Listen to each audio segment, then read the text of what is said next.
신약성경 베드로전서 1장 1절에서 12절까지의 말씀입니다.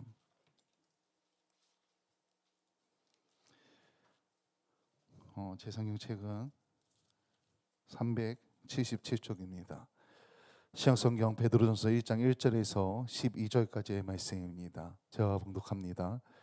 예수 그리스도의 사도 베드로는 본도, 갈라디아, 갑바도기아, 아시아와 비두니아에 흩어진 나그네 곧 하나님 아버지의 미리 하심을 따라 성령이 거룩하게 하심으로 순종함과 예수 그리스도의 피 뿌림을 얻기 위하여 택하심을 받은 자들에게 편지하노니 은혜와 평강이 너희에게 더욱 많을지어다. 우리 주 예수 그리스도의 아버지 하나님을 찬송하리로다. 그의 많으신 긍휼대로 예수 그리스도를 죽은 자 가운데서 부활하게 하심으로 말미암아 우리를 거듭나게 하사 산 소망이 있게 하시며 썩지 않고 더럽지 않고 쇠하지 아니하는 유업을 있게 하시나니 곧 너희를 위하여 하늘에 간직하신 것이라. 너희는 말세에 나타내기로 예비하신 구원을 얻기 위하여 믿음으로 말미암아 하나님의 능력으로 보호하심을 받았느니라. 그러므로 너희가 이제 여러 가지 시험으로 말미암아 잠깐 근심하게 되지 않을 수 없으나 오히려 크게 기뻐하는도다. 너희 믿음의 확실함은 불로 연단하여도 없어질 금보다 더 귀하여 예수 그리스도께서 나타나실 때에 칭찬과 영광과 존귀를 얻게 할 것이니라. 예수를 너희가 보지 못하였으나 사랑하는도다. 이제도 보지 못하나 믿고 말할 수 없는 영광스러운 즐거움으로 기뻐하니 믿음의 결국 곧 영혼의 구원을 받음이라. 이 구원에 대하여는 너희에게 임할 은혜를 예언하던 선지자들이 연구하고 부지런히 살펴서 자기 속에 계신 그리스도의 영이 그 받으실 고난과 후에 받으실 영광을 미리 증언하여 누구를 또는 어떠한 때를 지시하시는지 상고하니라. 이 섬긴 바가 자기를 위한 것이 아니요 너희를 위한 것임이 계시로 알게 되었으니 이것은 하늘로부터 보내신 성령을 힘입어 복음을 전하는 자들로 이제 너희에게 알린 것이요 천사들도 살펴보기를 원하는 것이니라. 아멘. 할렐루야. 아멘. 여기 1절에 보면은 흩어진 나그네라는 말이 나옵니다. 우리 보통 디아스포라라는 단어로 말을 하는데 이 디아스포라라는 뜻은 유대인들이 모여 살다가 흩어지게 됩니다. 그러니까 팔레스타인을 떠나서 흩어지게 곳곳에 세계 곳곳에 흩어져서 살게 됩니다. 그런데 그 흩어진 가운데에도 유대교의 규범과 생활 간습을 유지하는 그 유대인들, 그러니까 전통을 계속 지키고 있는 그 유대인들을 말할 때 디아스포라라고 말합니다. 그런데 오늘 성경에서 말하는 이 베드로가 말하는 이 흩어진 나그네의 디아스포라는 흩어진 성도들을 말합니다. 예수님을 믿고 그 예수님의 그 믿음을 갖고 성도가 되어서 곳곳에 이 소아시아의 곳곳에서 흩어지는 이 성도들을 향하여서 디아스포라 흩어진 나그네라고 표현하면서 말씀을 시작합니다. 하나님께서 택하신 하늘에 속한 시민들이지만 일시적으로 우리도 지금 흩어져서 살고 있는 겁니다. 하나님 나라에서 살아야 되지만 우리가 아직 하나님의 때가 이르지 않아서 이 땅 가운데 머무르면서 사는 사람들. 그렇기 때문에 우리도 나중에 돌아갈 본향, 우리가 하나님과 함께 살게 될 그 본향에 대해서 우리도 모두 디아스포라, 우리도 흩어진 나그네입니다. 그래서 그런 표현을 지금 베드로가 쓰고 있습니다. 로마에 있던 사도 베드로는 AD 60년대 초에 이 베드로 전서를 기록하기 시작합니다. 당시 로마의 황제였던 네로가 그리스도인들을 성도들을 박해하기 시작합니다. 그리고 그 박해가 제국 전역으로 확산됩니다. 베드로는 이것을 알았던 겁니다. 그래서 이 소아시아 지역에 살고 있는 그리스도인들에게 편지를 보내면서 너희들에게 이제 박해가 있고 고난이 있는데 박해받고 고난받아서 힘들지만 오히려 크게 기뻐해라. 그렇게 권면하고 있는 말씀이 오늘 말씀입니다. 당시 성도들은 예수 그리스도를 믿는 그 믿음 때문에 아주 심한 박해를 받았습니다. 그 박해 가운데 하루하루를 견뎌내야 한 겁니다. 그냥 얼마나 힘들었겠습니까? 근데 베드로가 이들을 위로하면서 하는 말, 우리 6절 말씀을 같이 읽어보겠습니다. 6절을 같이 읽어봅니다. 시작. 그러므로 너희가 이제 여러 가지 시험으로 말미암아 잠깐 근심하게 되지 않을 수 없으나 오히려 크게 기뻐하는도다. 아멘.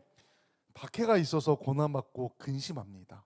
힘듭니다. 어렵습니다. 그런데 오히려 그로 인해 크게 기뻐할 거라고 말합니다. 시험이나 박해로 잠깐 근심할 수 있지만 하지만 오히려 그로 인해 크게 기뻐해라라고 말합니다. 사실 뭔가 앞뒤가 잘 안 맞습니다. 우리에게 고난이 있는데 기뻐할 수 있습니까? 사실 잘 안 됩니다. 어렵습니다. 고난 중에 기뻐한다. 박해 중에 기뻐한다. 어렵습니다. 그런데 베드로는 고난 중에 기뻐하라 말합니다. 박해가 있겠지만 크게 기뻐하라고 말합니다. 그 이유가 있습니다. 기뻐할 수 있는 이유. 그것은 3절 4절에 나오는 산 소망과 유업 때문입니다. 이 산 소망은 성도가 그리스도인들이 장차 누리게 될 천국 백성에 대한 그 삶의 소망을 산 소망이라고 말하고 있는 것입니다. 성도는 이 산 소망을 가지고서 하루하루를 살아갑니다. 그냥 소망이 아니라 산 소망. 우리는 새 소망이지만 오늘 성경은 산 소망을 얘기합니다. 이 산 소망. 살아서 활력 있게 움직이는 능동적인 소망인 것입니다. 하늘의 소망을 두고 사는 것, 산 소망. 살아있는 이 소망이 우리 성도들을 때로는 힘들게 하는 것들에게 힘이 된다는 겁니다. 고난 중에 기뻐할 수 있는 요건이 된다는 겁니다. 이 산 소망이. 이 산 소망이 그 어려움을 상쇄시키고 우리를 기뻐하게 한다는 것입니다. 박해를 초월해서 하늘의 영광스러운 삶을 가슴에 품고 기뻐하며 살아갈 수 있게 해준다는 것입니다. 베드로는 지금 박해가 너에게 있을 것인데 그 산 소망을 기억해라. 그래서 산 소망 때문에 크게 기뻐해라 라고 말하고 있는 겁니다. 그리고 이제 유업이라는 단어가 나오는데 이 유업은 우리가 어떤 노력을 해서 어떤 율법을 지켜서 얻는 것이 아닙니다. 좀 쉽게 얘기하면 유산 같은 겁니다. 유산. 하나님께서 하늘의 유업을 주는 겁니다. 이 유업은 클레로노미아라는 단어인데 기업, 유산, 소유를 말합니다. 이 클레로노모스라는 단어에서 유래됐는데 부모님께 물려받은 유산을 말하는 겁니다. 그러니까 이 유업은 내가 잘나서 내가 뭔가 노력을 해서 얻는 게 아니라 부모님이 갖고 있는 많은 것들을 물려받는 것을 이야기하고 있는 겁니다. 그래서 베드로는 이 산소망과 유업을 같이 이야기합니다. 성도가 받는 유업, 하늘로부터 받는 겁니다. 우리가 노력해서 얻는 것이 아니라 하나님께서 주시는 유업을 말합니다. 이 유업은 썩지도 않습니다. 더럽지도 않고 쇠하지도 않습니다. 택함을 받은 하나님의 자녀에게 자연스럽게 주어지는 것.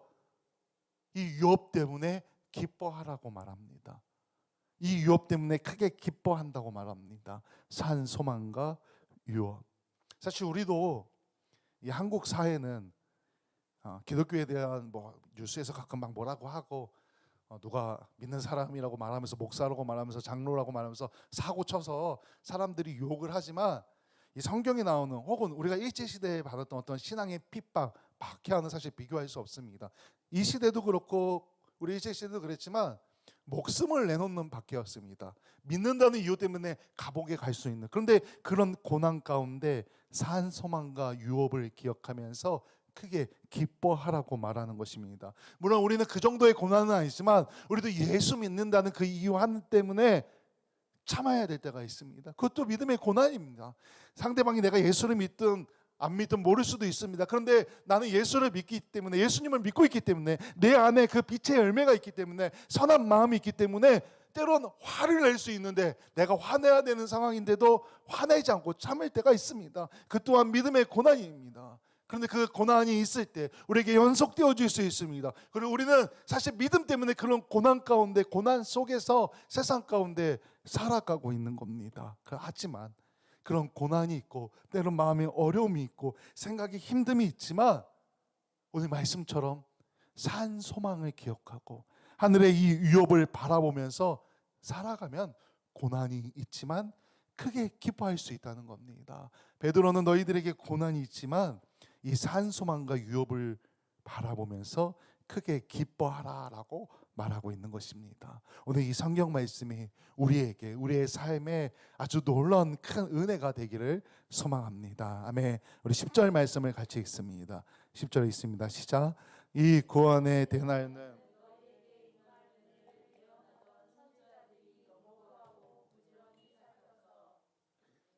구약시대 선지자들의 말씀을 생각하라고 합니다.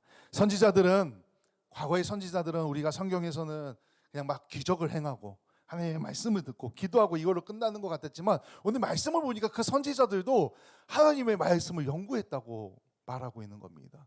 이 하나님께서 무슨 말씀을 하셨나 그 말씀을 연구하고 생각하고 그래서 그 말씀 가운데 예수님이 있음을 알았다는 겁니다. 그런데 이게 선지자들이 말씀을 연구할 때 말씀을 말할 때 그냥 한 게 아니라 그 내 자기 속에 하나님께서 주신 자기 속에 예수 그리스도의 영으로 증언했다는 겁니다. 그러니까 구약 시대에 있는 선지자의 말들도 선지자가 그냥 말한 게 아니라 하나님께서 그 선지자의 영혼 가운데 예수 그리스도의 영을 심겨줬기 때문에 그들의 말 가운데도 예수 그리스도를 증거하고 있다는 겁니다. 그러니까 구약 시대의 말씀 선지자의 말에도 메시아가 증언되고 있다는 겁니다. 그리고 그 예언들이 선지자들이 하나님께서 선지자를 통해 했던 그 예언의 말씀들이 성취되었다라고 말하고 있습니다. 예수님께서 오셔서 성취하신 겁니다. 예수님께서 고난을 당하시고 부활하고 승천하심으로 그 예언을 성취한 겁니다. 그리고 예수님께서 그 사건들을 통해 우리를 위해 구원의 문을 여신 것입니다. 그래서 오늘 말합니다. 예수님을 믿는 자들은 구원을 받았다고 말합니다. 확실하게 선포하고 있는 겁니다. 이 소아시아의 그리스도인들이나 우리는 예수님을 직접 만나지 못했습니다.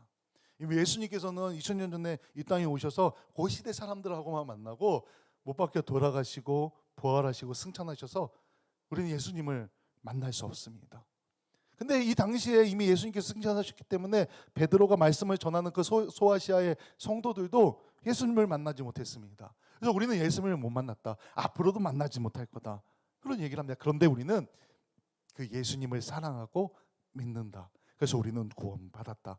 라고 복음을 아주 강력하게 선포하고 있는 겁니다. 우리도 예수님을 만나지 못했지만 예수님을 사랑합니다. 예수님을 믿습니다. 그리고 말할 수 없는 그 영광으로 즐거움으로 기뻐합니다. 베드로는 이 말씀을 전하면서 먼저 8절에서 구원받은 자의 삶을 보여줍니다. 그리고 9절에서 믿음으로 구원을 받을 수 있다고 선포합니다. 또 이어서 10절, 11절에서는 구원의 그 구약적 맥락에 대해서 말합니다. 선지자 이야기를 했다는 겁니다. 이 말씀은 어떻게 보면 아주 짧습니다. 그런데 이 짧은 말씀을 통해 아주 강력한 메시지를 전달하고 있는 겁니다. 고난이 있지만 기뻐하고 예수님을 만나지 못했지만 우리가 예수님을 믿고 사랑하기에 우리에게 구원이 있다. 산소망과 유업으로 기뻐해라. 이 말씀 아주 강력하게 전하고 있는 겁니다. 그런데 우리는 세상을 살다 보면 고난이 있을 때가 있습니다. 마음이 너무 힘들 때가 있습니다. 그건 저도 마찬가지입니다. 막 그 아픔 때문에 그 화가 남 때문에 때는 분노 때문에 고난 때문에 막 헤어나오지 못할 때가 있습니다. 막 고난의 어려움에 매몰될 때가 있습니다. 그런데 우리가 그럴 때일수록 또 하나님을 찾고 기도해야 되는데 잘 못합니다. 왜 고난에 빠져서 나오지 못하는 겁니다. 그것을 경계하고 있는 겁니다. 그거에 빠지지 말고 고난이 있지만 산소망과 유업을 기억하고 예수님을 기억해서 믿음으로 크게 기뻐해라. 우리는 예수님을 실제로 만나지 않았습니다. 하지만 예수님을 사랑합니다. 우리는 예수님을 실제로 만나지 못했지만 예수님을 통해 구원받았습니다. 아멘. 이 놀라운 은혜를 하나님께서 우리에게 주신 것입니다. 이 놀라운 은혜를 통해 큰 기쁨을 누리시길 소망합니다. 아멘. 죽은 자 가운데서 부활하신 예수님을 기억하십시오. 우리는 이 일을 행하신 예수님을 통해 산 소망을 품고 하늘의 유업을 받게 되는 겁니다. 정말로 말로 다 할 수 없는 놀라운 아주 큰 은총을 우리가 입은 겁니다. 우리가 이 말씀을 기억하고 있으면 우리의 신앙이 흔들릴 수 없습니다. 우리 신앙 흔들리지 않습니다. 이 말씀을 우리가 정확하게 기억해야 하는 겁니다. 예수님을 사랑하고 예수님 믿음으로 구원을 받았고 예수님을 믿고 구원받았기 때문에 하늘에 소망이 있고 산 소망이 우리에게 있고 하나님께서 우리에게 쇠하지 않고 썩지 아니하고 없어지지 않은 그 유업을 우리에게 허락하신 것입니다. 아멘. 그렇기 때문에 우리는 고난 중에도 오히려 크게 기뻐할 수 있는 것입니다. 베드로가 오늘 그 이야기를 소아시아 성도들에게 그리고 우리에게 하고 있는 것입니다. 어떠한 상황에서도 그것을 기억하면서 기뻐해라. 근데 우리는 이제 여기서 끝나면 안 됩니다. 고난 가운데 기뻐하며 이제 세상 가운데 이 산소망과 유업을 우리만 아는 게 아니라 아직 모르는 사람들에게 전달해야 하는 겁니다. 세상에 알도록 힘써야 합니다. 그렇게 우리 교회가 우리 성도님들이 복음을 위해 이 산소망과 유업을 다른 사람도 알기 위해 하나님께 쓰임 만든 우리 교회 우리 성도님들이 되시길 주님의 이름으로 간절히 축원합니다. 아멘. 기도합니다.